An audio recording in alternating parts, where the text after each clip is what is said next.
오늘 아침 일라디오. 안녕하십니까. 오늘 아침 일라디오 아나운서 오승원입니다. 오늘 비가 전국적으로 확대되면서 최대 150mm 이상 내린다고 하는데요. 빗길에 오늘 하루 안전에 대비 잘하셔야겠습니다. 그리고 요즘 대상포진 환자가 많아지는 시기라고 합니다. 대상포진이란 질환에 대해서 많이 접해보셨을 텐데요. 포진 바이러스가 줄지어서 붉은 반점과 물집 같은 병변을 만들고 미열과 전신 통증을 발생시킨다고 하죠. 이 대상포진은 면역력이 떨어졌을 때 걸리기 쉬운 질환으로 알려져 있는데요. 건강보험심사평가원에 따르면 대상포진으로 병원을 찾은 환자가 2021년과 2022년에 모두 8월에 가장 많은 것으로 분석됐다고 합니다. 그 이유가 한낮에는 30도를 넘나드는 찜통더위가 이어지다가 실내에 들어서거나 대중교통 등을 이용할 때 너무 춥고 이렇게 실내외 온도 차이가 커지면서 면역력이 떨어지기 때문에 이때 환자 발생이 많아진다고 하는 건데요. 역대급 폭염을 기록한 올해 환자 발생이 더 늘어날 수밖에 없겠죠. 대상포진 면역력이 떨어지는 50대 이상, 특히 60, 70대 환자 발생이 가장 많다는데요.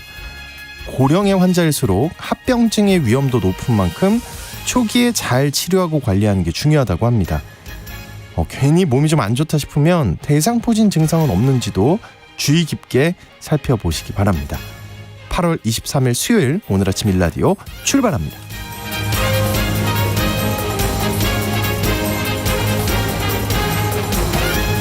네, 오늘 아침 일라디오 이 시간은 물론 KBS 일라디오의 모든 프로그램은 유튜브 KBS 일라디오 공식 채널이나 모바일 콩 어플리케이션을 통해 실시간으로 함께 하실 수 있습니다. KBS 일라디오 채널 구독과 좋아요, 댓글 많이 부탁드립니다. 자, 수요일 시간에는 해외 농업 소식 전해드리고요. 상수직업 시간에는 하반기 고용시장의 동향과 채용시장의 변화에 대해 살펴보겠습니다.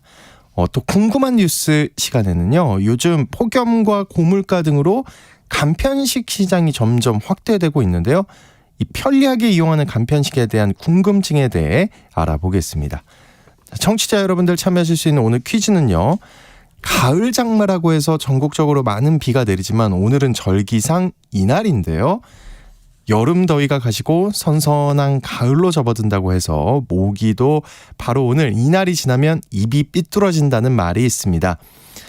올해는 모기 입이 삐뚤어지려면 아직 먼 것 같기도 한데 오늘은 절기상 무슨 날일까요?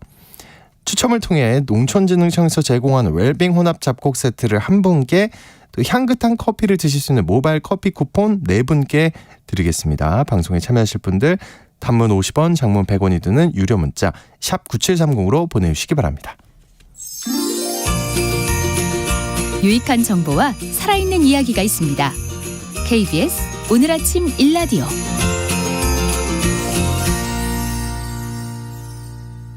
해외 농업 소식 알아보겠습니다. 조윤주 외신캐스터님 나오셨습니다. 안녕하십니까? 네, 안녕하세요. 네, 일본 정부가 내일부터 후쿠시마 원전 오염수를 방류하기로 결정을 했는데요. 전문가들과 외신들은 오염수 방류 파장을 우려하고 있다고요.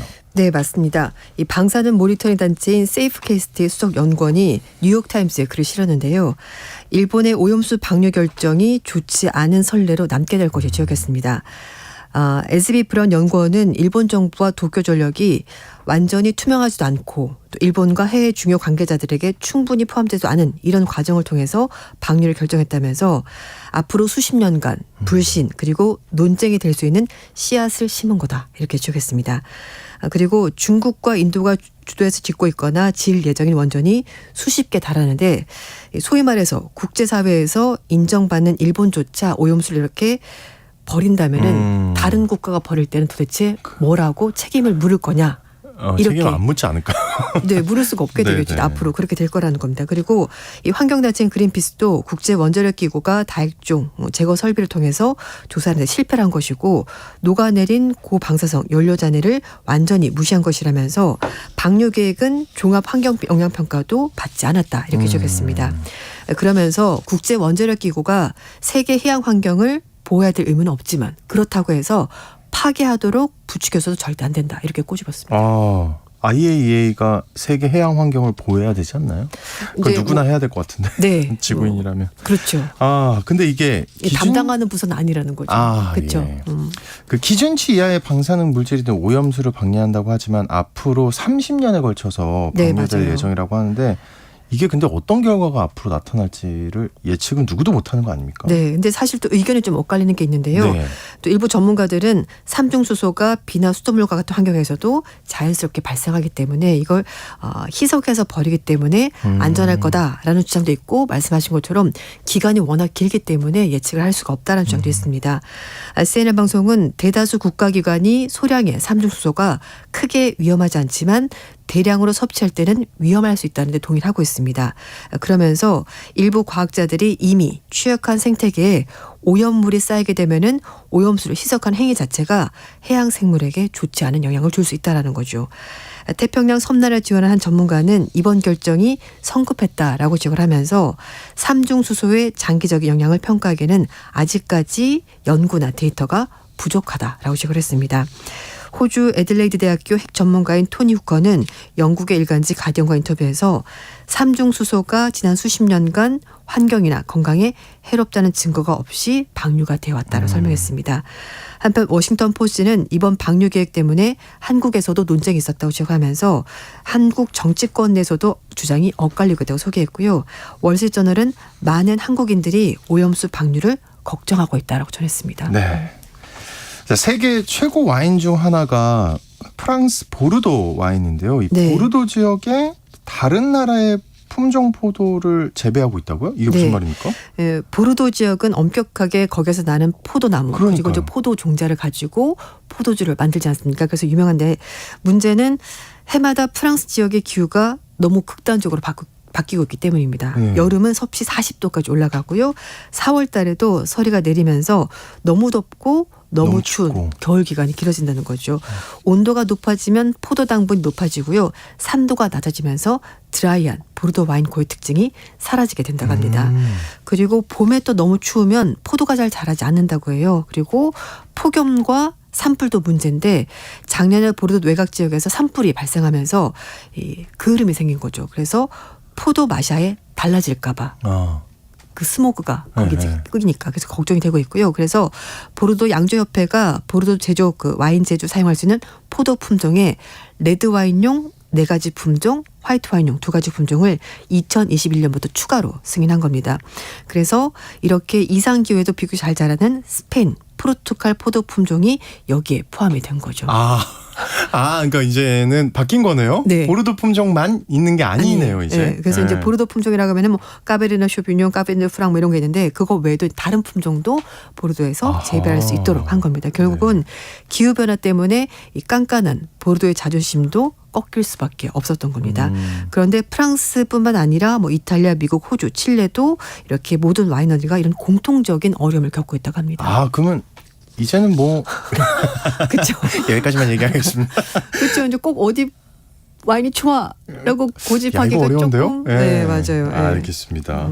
근데 더 심각한 게 있네요. 2025년부터는 아예 보르도 와인을 맛보기가 힘들 수도 있다고요. 네, 이제 말씀인 것처럼 이제 품종이 점점 이렇게 섞이게 되는 상황이 되고 그리고 또 하나는 그 대양의 해류 순환이 빠르면 2025년부터 멈추게 된다고 하는데요. 그럼 기후가 이제 바뀌게 된다고 합니다. 대양의 해류 순환이 네. 2025년부터 멈춘다고요? 네, 맞습니다.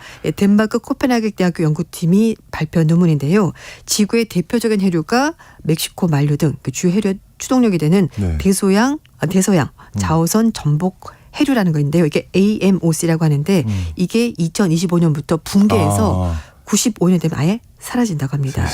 그러니까 대서양 적도 부근의 따뜻한 해류가 북대서양 흘러가서 냉각이 되면 염도가 높아지고 그래서 밀도 차이 때문에 해저로 내려가서 그린란드에서 다시 남쪽으로 그러니까 바닷물이 계속 순환하게 되는 거죠. 그게 이제 멈춘다고요? 네, 그거 덕분에 프랑스 보르 지역이 다른 지역보다 따뜻한 날씨가 되는 거고요. 그래서 그 덕분에 포도가 잘 재배가 됐던 겁니다. 그런데 이 심층 순환이 멈추게 되면은 유럽과 북미 지역에 극심한 추위, 극심한 더위가 발생하게 되고요. 그래서 기존에 키웠던 농작물을 키우기가 어렵게 되는 겁니다. 그래서 결국 보르도도 멕시코 난료 이런 혜택을 받았는데 이제 혜택을 받지 못하게 되는 것이고 그러면은 기존에 키웠었던 까베르네 쇼비뇽, 까베르네 프랑 그리고 화이트 와인은 쇼비뇽 블랑 이런 건데요. 이런 것들의 원산지인 보르도가 이런 품종을 키우기가 어렵게 되는 것이고. 이거 보르도 그러면은 제 생각에는 보르도가 수출을 해야 될 것 같은데. 그래서 어쨌든 키워야죠. 지역을 바꾸거나. 그러니까. 그래서 또 네. 나오는 얘기가요. 네.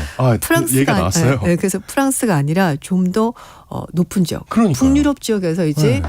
와인 생산을 하게 된다는 얘기도 있습니다. 네. 날씨가 달라졌기 때문에. 그러니까요. 네. 심각합니다. 똑똑하신데요. 네. 거기까지 한 발 더 나아가서. 네. 네, 와인을 좋아해서. 저도요. 네. 또 세계 최대의 농산물 기업인 카길이 곡물을 범선으로 운송한다는 소식이 있네요.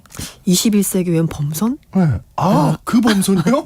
도트로 움직이는 범선? 네. 네, 맞습니다. 예. 지금 이게 왜 이런 일이 벌어지냐면은 온실가스 줄이기 위해서 이런 노력을 한다고 하는 건데요. 네. 세계 최대 농산물 기업인 카길이 길이 37.5m짜리 돛을 2개 장착한 벌크선 식시스 오션의 시험항에 들어간다고 합니다.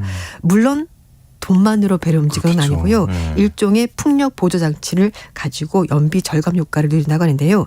8만 1,000톤에 이르는 화물을 적재할 수 있고 이제 벌크선인데 일본의 미쓰비시 상사가 가지고 있고 카길이 이 배를 운용한다고 합니다. 네. 갑판에 설치된 풍력 추진용 돛의 정식 명칭은 윈드윙스, 바람의 날개 뭐 이런 예. 얘기 되는 건데요. 탄소 배출량을 이 배를 이용하면은 최대 30%까지 줄일 수 있다고 하고요.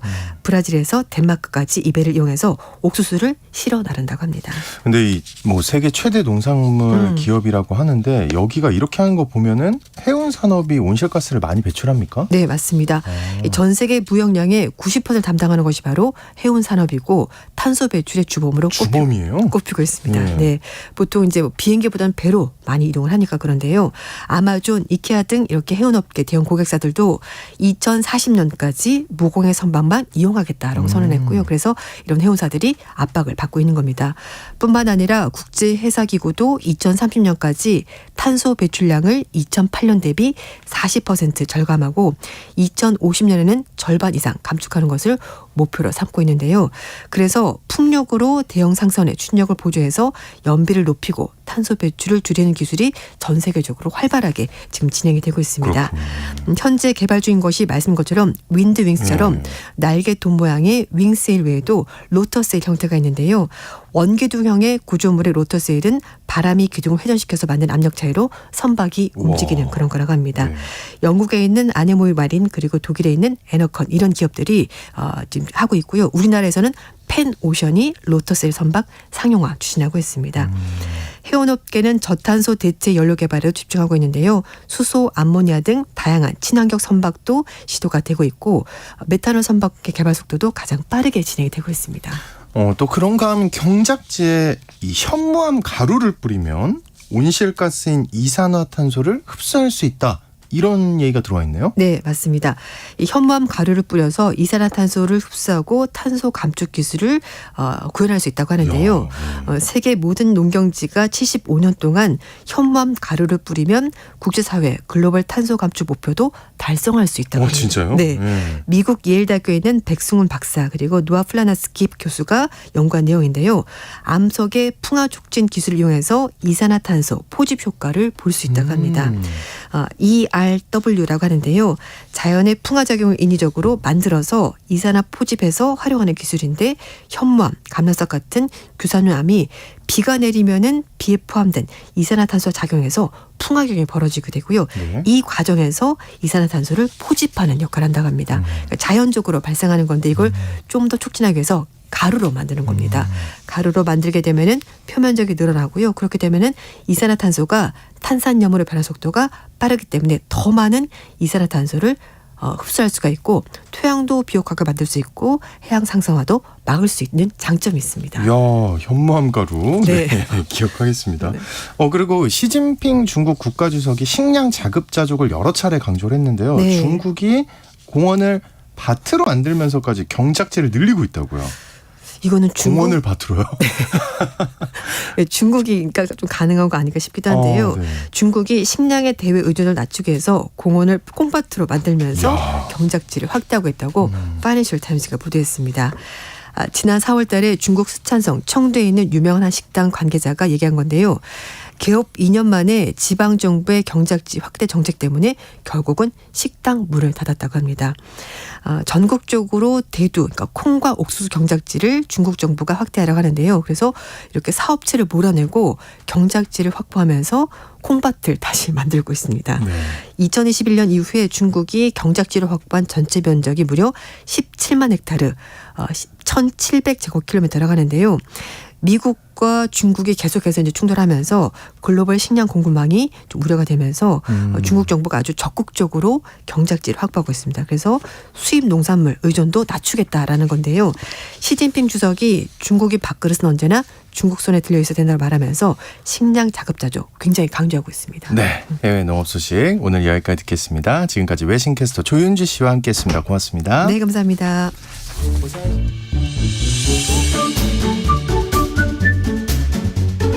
아침을 여는 기분 좋은 습관.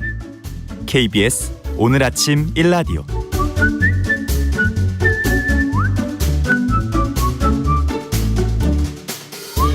직장은 나와도 평생 직업이 필요한 시대를 위한 장수 직업 시간입니다. 이 여름도 끝자락인데요. 어느새 가을로 접어드는구나 하는 기분이 조금은 전달되는 뉴스가 채용시장 소식입니다. 다음 주면 9월이고요. 채용의 계절에 들어서는데요. 그래서 오늘 장수직업 시간에는 우리의 가장 큰 관심사인 일자리와 관련해서 하반기 고용 동향과 채용시장의 변화에 대해 살펴보겠습니다. 커리어비전의 최진희 대표님 나와주셨습니다. 안녕하십니까? 네, 안녕하세요. 누구보다도 이 고용시장에 대해서 느끼고 계실 것 같은데 지금 현재 상태가 어떤가요? 좋아졌다라는 통계청 자료는 있긴 하지만 사실 저한테는 그렇게 피부로 느껴지지는 않는 것 같습니다. 이번에 발표한 통계청 자료에 의하면 지난달 7월까지 취업자 수가 29개월 연속 증가 추세라고 이렇게 발표를 했었거든요. 그런데 사실 현장에서 이제 제가 실업자들이나 취업 준비생들을 만나보면 취업했다는 사람이 없는 거예요. 저도 그렇게 느끼는데. 네, 그래서 이게 변화가 왜 이렇게 나타날까 해서 저도 좀 궁금해했었는데 대부분 보니까 취업하는 게 인턴십 이라던가 아니면은 정부에서 지금 하고 있는 정책 중에 일자리 경험이라는 게 있거든요. 그런 일자리 경험이라던가 이런 단기적 이런 취업들이 조금 통계에 잡혔기 때문에 이 증가 수가 늘어난 것으로 보여졌고요. 증가는 했다라고 하지만 2020년 코로나 발병 이후로 2년 동안은 거의 오프라인 업무라던가 대면 업무가 거의 없었기 때문에 사람들을 많이 해고를 많이 했었거든요. 그러다 보니까 이제 다시 2022년 작년부터 대면 업무도 가능해졌고 하다 보니까 사람을 뽑아서 조금씩 증가 추세는 있었지만 코로나 이전처럼 그렇게 좋은 그 수치는 아니다라고 보시면 될 것 같습니다. 아무래도 6월에 비해서 이제 7월은 조금 더 둔화된 것 같긴 하는데요.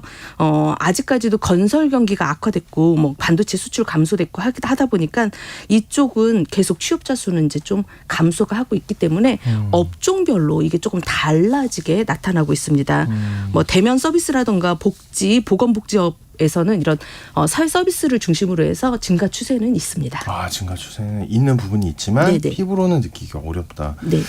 그 취업이 힘들다, 어렵다 이런 분위기 잘 알고는 있는데 그래도 하반기에 고용이 증가하는 것으로 보이는 산업 분야 아까 잠깐 말씀해 주셨지만 또 딴 게 있을까요? 좀 많은 것들?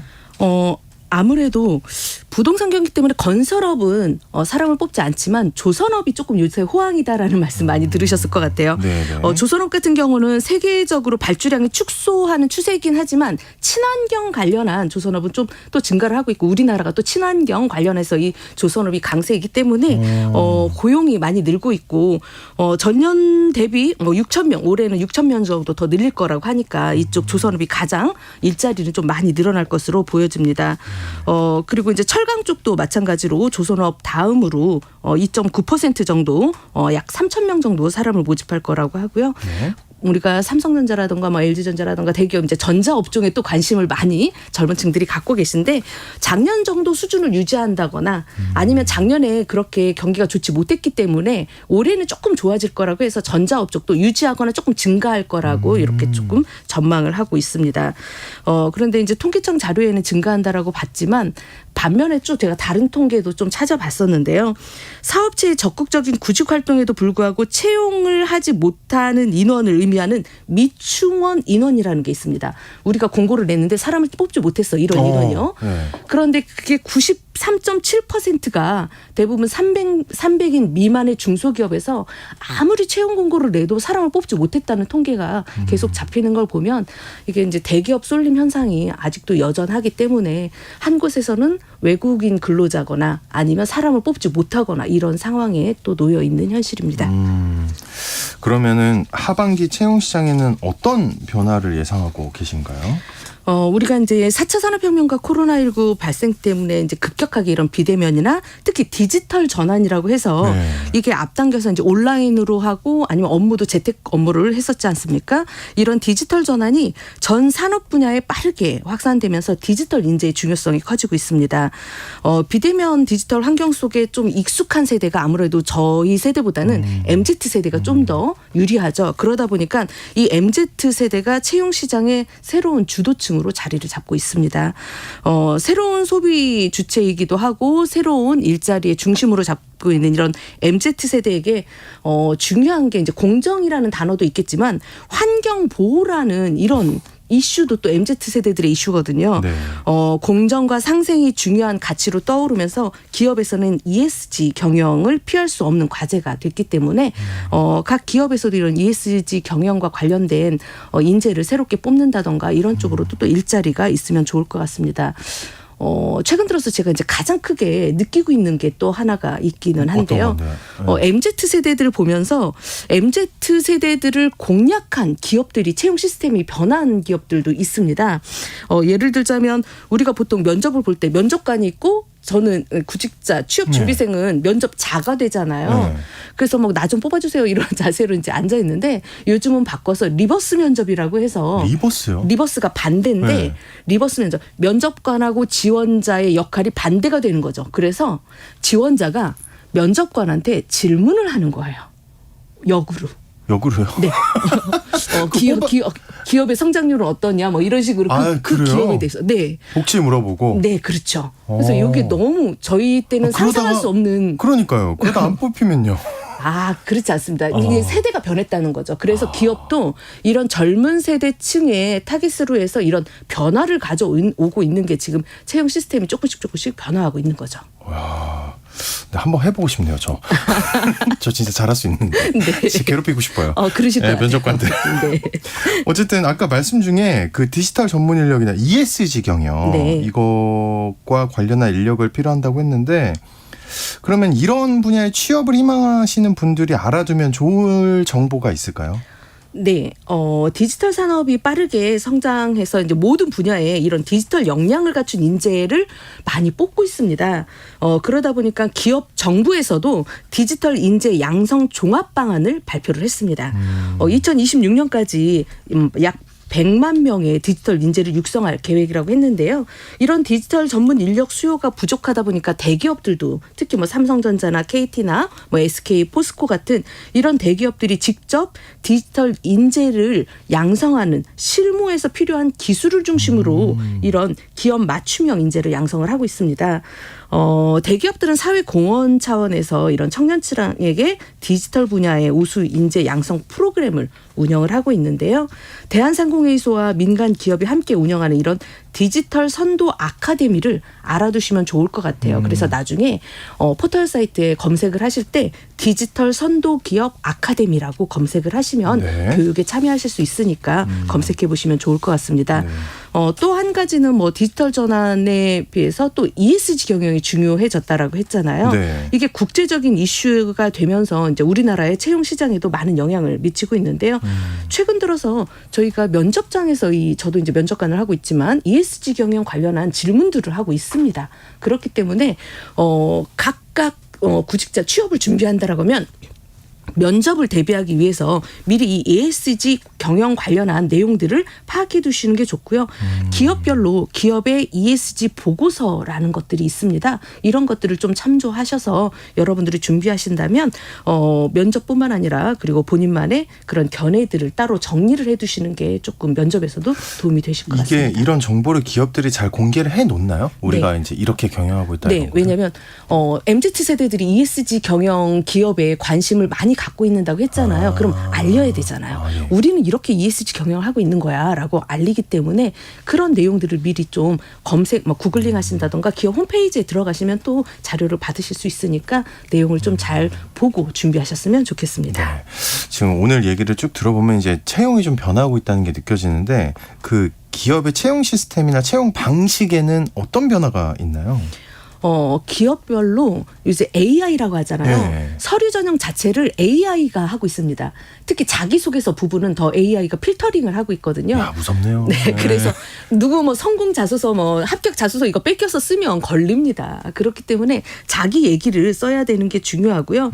AI 자소서 분석 지원 시스템을 구축하는 기업들도 많기 때문에 좀 조심하시면 좋을 것 같습니다. 예. 그리고 예전에는 수시 채용이다, 상시 채용이다 이랬는데 지금은 딥텍트라고 해서 네? 깊게 예. 깊게 사람을 보고 살피고 그 사람을 차용하는 거예요. 그래서 이런 딥 채용을 좀 준비를 하셔야 될 것 같은데 제가 아까 디지털 선도 기업 양성과정 아카데미를 알아보시라는 게 기업들이 그런 교육을 통해서 프로젝트를 진행을 하거든요. 그런 프로젝트에서 성적이 좋은 친구들, 이 친구 이해력 빠르네 그러면 그런 검증이 된 친구들을 뽑아간다라는 거예요. 그래서 지금 대부분 기업들은 대학교에 계약학과라고 해서 우리 기업하고 연계한 학과들이 있고 직접 실무진들이 가서 가르치고 그 가르치는 학생들 중에 이 친구 괜찮다면 데려가는 거죠. 이렇게 너무 검증 시스템이 바뀌다 보니까 그래서 요즘 채용 공고는 났는데 도대체 사람을 뽑는 거야 아닌 거야. 분명히 공고는 있는데 어느 방식으로 사람을 뽑고 있는 거야라고 하면 이런 방식으로. 야, 이거 모르면 아예 못하겠네요. 네, 그래서 기업에서 지금 어떤 교육들을 하고 있는지 빨리빨리 좀 알아보시면 더 도움이 되실 것 같습니다. 마지막으로 하반기 취업 준비를 할 때 이런 건 좀 조심해라. 이런 주의를 주실 게 있다면서요. 제가 지난주에 챗 GPT 관련해서 자소서를 쓴 친구를 봤습니다. 저도 이제 서류 전형 평가를 하고 있거든요. 그걸 냈어요? 네. 그런데 이제 서류 전형 평가에서 자소서 평가를 하는데 챗 GPT가 쓴 게 티가 나는 거예요. 그거 안 되는데. 네. 그리고 용어라는 게 있습니다. 우리가 이제 교육 졸업 이렇게 얘기를 하는데 이수했습니다. 이렇게 졸업 이렇게 학위를 이수했습니다. 이런 식으로 표현이 된다던가 아무래도 번역 차원에서 좀 다르게 나타나는 것 같고요. 자기 히스토리가 없는 거예요. 자기만의 스토리가. 그런 경우는 대부분 티가 많이 나거든요. 바로 아웃이죠. 네, 챗 GPT가 써주면 되게 추상적이고 일반적인 내용만 있기 때문에 반드시 본인만의 경험 사례를 들어서 써주셔야 되니까 요새 AI 필터링 많이 걸린다고 했으니까 좀 조심하셔서 챗 GPT에 너무 의존하지 않으셨으면 좋겠습니다. 이래나 저래나 AI가 중심에 있네요. 네, 그렇습니다. 네, 오늘 장수직업 시간 하반기 고용 동향과 채용 시장의 변화에 대해 살펴봤습니다. 커리어 비전의 최진희 대표님과 함께했습니다. 고맙습니다. 네, 감사합니다.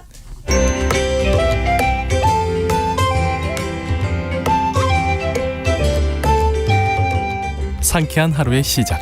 KBS 오늘 아침 1라디오.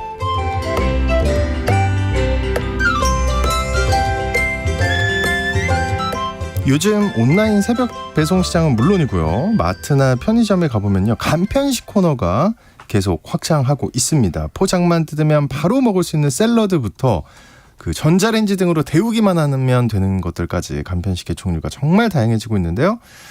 최근에는 심지어 외식이나 배달 음식 대신에 간편식을 더 선호하는 추세라고 합니다. 그래서 오늘 궁금한 뉴스 시간에는요. 이 즐겨 먹는 간편식에 대한 오해와 이해, 또 현명한 이용 방법에 대해 알아볼까 합니다. 간편식을 개발하는 전문가를 모셨는데요. 넥스트 키친의 배성은 매니저님 나오셨습니다. 안녕하십니까? 안녕하세요. 그 간편식이 어떤 개념이고 간편식 개발과 관련해서 어떤 일을 하시는 거예요?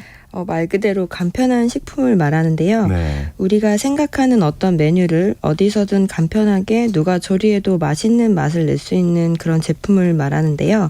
저는 타겟 제품을 공장에서 제조할 수 있는 단위로 쪼개서 예를 들면 봉골레 파스타가 있다면 면, 소스, 조개 이렇게 쪼개서 대량 생산 가능하도록 제품 제조 공장과 협업하는 일을 하고 있습니다. 그러니까 뭔가 간편식의 설계도가 있고 네. 이거를 짜서 제품을 만드는 과정에 가장 핵심이 되는 일을 예. 하고 계시는 거죠, 그죠? 예. 네, 저는 잘 모릅니다만. 네. 네. 어쨌든 제가 봐도 간편식이 엄청 발전한 게 느껴지는데 이 업계에 종사하신 지가 14년 되셨어요? 네, 공부하면서부터 14년 정도 됐습니다. 네. 초창기부터 거의 일을 하신 거겠네요? 네, 그렇죠. 최근에 진짜입니까? 이 배달보다 간편식을 더 선호하나요? 네, 사실 제가 처음에 이 업계에 종사하게 될 때는 냉동식품 맛이 없다라는 인식이 대부분 지배적이었고 한 끼 때우기 하려고 가공식품을 먹는다고 했다면 지금은 맛있는 냉동 간편식 이렇게 생각을 해주시더라고요. 그래서 저도 그 시장의 급성장을 체감하고 있고요. 네. 그리고 얼마 전 코로나 시절에 간편식 사용이 불가피했어요. 외출도 불가하다 보니. 그러다 보니 이 편리함에 좀 익숙해질 때쯤 되니 또 경기가 어렵다고 체감하시는 것 같아요. 그러다 보니 간편식 구매를 더 많이 하시는 것 같고요. 대부분 간편식은 1인분 포장이고 바로 조리가 간편하니 일정 금액 이상 주문해야 하고 배달 시간이 소요되는 배달 음식보다 간편식을 선호하시는 것 같습니다. 특히 요즘은 떡볶이나 면 요리 간편식이 인기가 많습니다. 그렇군요.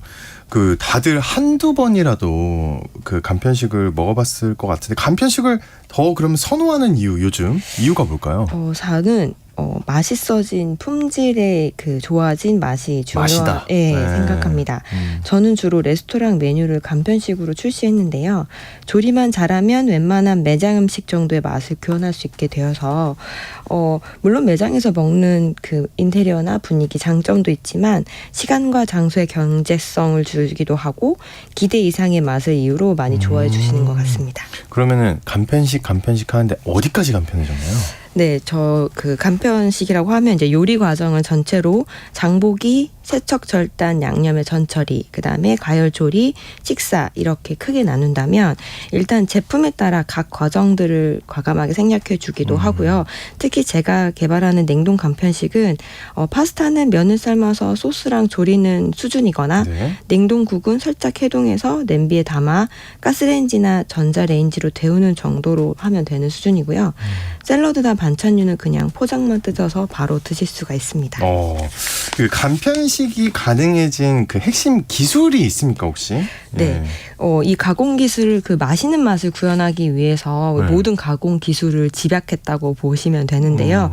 저 같은 개발자나 식품연구소 연구원들은 매일 8시간씩 어떻게 하면 이 맛있는 간편식을 만들 수 있는지를 고민을 합니다. 그래서 최근에는 고온과합으로 멸균을 하더라도 실온 보관도 가능하면서도 자연스러운 맛을 내는 국이나 죽이 있고요. 그다음에 냉동 보관을 해도 얼음이 크게 생기지 않고도 오래 보관할 수 있도록 진공 포장을 할 수 있는 기술도 있고 코인 육수처럼 원물을 동결 건조해서 자연스러운 감칠맛을 내는 천연 조미료 등이 이제 나오는 걸 보면 최근 간편식 개발 방향은 고급스러운 맛 그리고 자연스러운 맛을 구현하는 가공 기술을 개발됐다고 설명드릴 수 있습니다. 책도 내셨네요. 이 가정 간편식 예. 사용 설명서. 네, 그렇습니다. 아니 본인 책 얘기하는데 왜 이렇게 얼굴이 빨개졌어요? 오래전에 오래전에 낸 거예요? 네네네. 오래전이라고 하기에는 2020년. 예. 네, 얼마 전이라고. 네, 요즘 트렌드가 너무 빨리 바뀌다 보니 그렇군요. 그렇습니다. 하여튼 네. 매일 8시간씩 연구하고 있다. 예, 네, 그렇습니다. 어떻게 하면 맛있을까? 네. 근데 요즘 이제 진짜 골라 먹는 재미가 있다 할 정도로 메뉴가 점점 다양해지고 있는데 간편식 메뉴 레시피 개발은 어떻게 하는 건가요? 똑같나요? 일반 음식이랑? 네. 근데 일단 제가 하는 업무 중심으로 좀 예를 들어 설명해 드리고 싶은데요. 제가 전주에서 유명한 노포의 대표 메뉴인 면 요리를 냉동 간편식으로 개발하는데. 전주의 노포의 면 요리요? 네. 혹시 물짜장? 아니에요? 네, 아닙니다. 여기 거론하면 안 된다고 해가지고 네, 설명만 제가 들고 있습니다. 네. 먼저 개발하고자 하는 메뉴를 제가 직접 먹어보고요. 네. 그 메뉴에서 가장 잘 메뉴를 살릴 수 있는 요소와 있어도 좋지만 없어도 되는 그런 제품들 과감하게 이제 그러니까 분류를 재료 해요. 같은 것도. 네, 원료, 네, 그렇습니다. 그래서 이 면 요리 같은 경우에는 가장 중요한 요소는 면, 그다음에 육수를 맛을 내는 소스, 그리고 고춧가루, 김가루, 들깨가루가 가장 중요한 요소라고 저는 판단했고 거기서 계란과 대파도 들어가는데 이 두 원료는 냉동 적성에도 맞지 않고 구성품에 넣은 대비 단가만 오를 거라고 판단이 돼서 과감하게 삭제를 했어요. 네. 그래서 아까 말씀드린 5가지를 잘 구현할 수 있는 공장을 제가 찾았고 그 공장에다가 뭐 레시피나 조건들을 전달을 해서 이 구성품마다 그 품질을 잘 구현할 수 있게 제가 이제 주문을 하는 거죠. 그러면 그 공장의 개발 담당자분들은 그 품질을 구현하기 위해서 이제 샘플 테스트를 하시고 그 샘플을 저한테 주시면 제가 조리를 해서 이제 브랜드사 대표님과 시식을 해서 원하시는 그 방향이 있잖아요. 네. 그 방향으로 이제 가는 방향으로 제가 이 제품을 수정을 하고 이제 그 브랜드사에서 이 정도면 저희 메뉴라고 할 수 있겠습니다라고 컨펌을 해주시면 제가 유통사랑 협의를 해서 출시를 하게 됩니다. 이 말은 좀 쉬워 보이지만 이 식품법 안에서 저희 이제 브랜드사, 제조사, 유통사가 만족하는 신제품을 만들어야 하기 때문에 생각보다 좀 어려운 작업이고요. 저는 이런 식으로 개발을 하지만 이제 제조업분들은 직접 레시피를 어떤 원료를 얼마큼 넣어야 되는지 수준을 직접 설계하시기도 합니다. 질문이 들어왔습니다. 8805님이 예. 되게 반가워하시네요. 질문 있습니다. 예. 혹시 식당에서도 간편식을 쓰나요? 하고. 예, 물론 쓰고 있습니다. 요즘에 사람 식당에서 인력 구하기가 굉장히 그쵸, 어려우시잖아요. 예. 근데 또 간단하게 대충 만들면 또 티가 나요. 그러다 보니 그 매장의 레시피들을 잘 응용을 해서 간편식화한 소스나 어떤 뭐 드레싱 같은 것들을 이제 주문해서 받으시면 간편하게도 만드실 수 있고 뭐 프랜차이즈를 운영하신다고 하면 모든 매장에서도 맛을 동일한 일정하게. 소스를 구현할 수가 있습니다. 자, 이제 여기까지 들으면 간편식 정말 좋지. 맞아. 간편식 최고야. 이러는데 이제 어려운 시간이 왔습니다. 드디어. 네. 일종의 간편식은 가공식품 맞잖아요. 그죠? 네, 그렇죠. 그래서 참 이런 생각을 많이 해요. 어쨌든 그거 건강에 안 좋은데. 그렇지 않습니까? 네, 왜 갑자기 침울해지셨어요? 그렇죠. 네. 네, 요즘 그 부분 어떻습니까? 네, 그래서 앞서 말씀드렸다시피 맛이 중요하다 보니까 딱 첫 술에 먹었을 때 맛있어라는 맛을 좀 내야 되다 보니 그 맛의 강도가 좀 비교적 강하고요.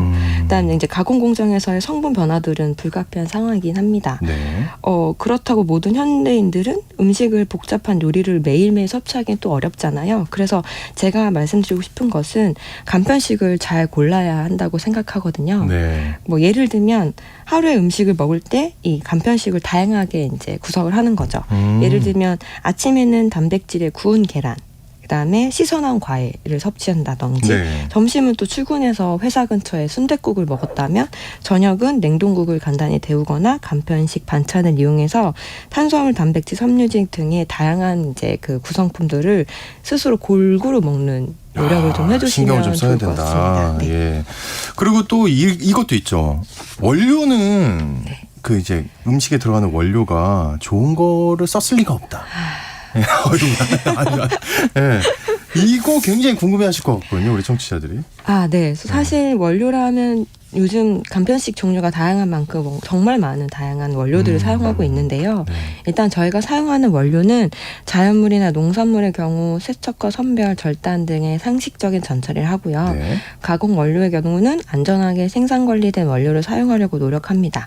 이들에서 기인하는 이물이나 어떤 품질의 문제들은 공정 모니터링을 통해 수시로 최대한 이것들을 제어하려고 노력을 하고 있고요. 사실 원료는 사실 그 제품 단가 밀접한 관계가 있기 때문에 저도 매번 고민하면서 선택합니다. 네. 알겠습니다. 그리고 또 세 번째. 첨가물 나와야죠. 이제 네. 식품 첨가물 분명히 들어가 있다. 네, 그렇죠. 예, 이거 그럼 걱정이 된다. 네. 이 부분에 대해선 알려주고 싶은 게 있으실까요? 저희는 사실 이 사용할 때 첨가물을 효과나 방법이나 양의 가이드가 있고 그거를 미량 사용해서 효과를 내는데요. 보통 문제가 되는 정도는 일일 섭취 허용량 이상으로 섭취할 경우가 그렇습니다. 그렇죠. 그래서 안장을 예를 들면 실온 보관을 위해 안식 향산 나트륨이라는 첨가물을 사용하는데 이 첨가물의 일일 섭취 혈용량을 이상으로 섭취하려면 간장을 수십 병을 먹어야 되는 분량인 거예요. 네. 그래서 제가 드리고 싶은 말은 어떤 자료에서 한 번이든 뭐 그 첨가물을 먹으면 큰일 나는 정도의 공포감은 일단은 내려두시면 좋을 것 같고 그건 괜찮다. 예. 네. 다만 첨가물을 사용하면 반드시 저희가 원료 정보의 이름과 그 용도를 작성을 하게 되거든요. 그래서 후면에 표지사항을 잘 보시고 어떤 첨가물들이 들어있는지 한번 확인해 보실 수도 있을 것 같고요. 그다음 요즘에 제로칼로리 음료가 되게 유행하고 있는데 제로칼로리라고 해서 갑자기 한 캔만 드시다 두 캔을 드시고 세 캔을 드시는 게 아니라 이것도 적당하게 뭐 한 캔씩 드시면 좋을 것 같고 햄이나 어묵 같은 제품은 조리 전에 끓는 물에 데쳐내는 정도로 그 섭취량을 좀 스스로 조절해 볼 수는 있을 것 같습니다. 알겠습니다. 그리고 또 있죠. 전자레인지를 많이 쓰잖아요. 그렇죠. 이 포장이 돼 있는데 이거는 안심해도 되나요? 재질에 따라 다른데 보통 저희는 이제 식품에 사용한 재질을 사용 가능하도록 만든 재질을 사용하는데요. 별도로 조리를 해야 되는 제품의 경우 버리면 되지만 특히 이렇게 전자레인지를 사용해야 되는 바로 간편하게 먹어야 되는 간편식의 경우는 네. 걱정이 좀 되실 것 같아요. 그런 경우에는 이제 표지사항에 제한드리는 조리법을 잘 따라주시고요. 과조리에 의한 용기 변형은 저희가 아무리 설계를 잘한다고 해도 그쵸. 막을 수는 없거든요. 그거는 뭐 소비자의 잘못도 있고. 네, 그래서 전자레인지의 출력이 700W인지 1000W인지 전자레인지에 사용해도 되는 그 재료인지 아닌지. 그리고 아닌지를 확인하시고 3분 조리라고 해도 30초나 1분 간격으로 짧게 조리를 하시는 방법들을 좀 추천해드리고 싶습니다. 네, 알겠습니다. 오늘 궁금한 뉴스 시간 즐겨 먹는 간편식에 대해서 다양한 얘기 나눠봤습니다. 지금까지 넥스트키친의 배성은 매니저님과 함께했습니다. 오늘 고맙습니다. 감사합니다.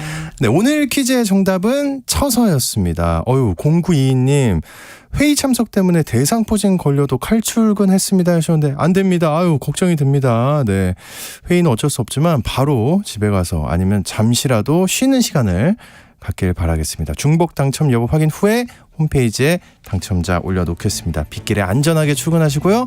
오늘 좋은 하루 보내시기 바랍니다. 내일 돌아올게요.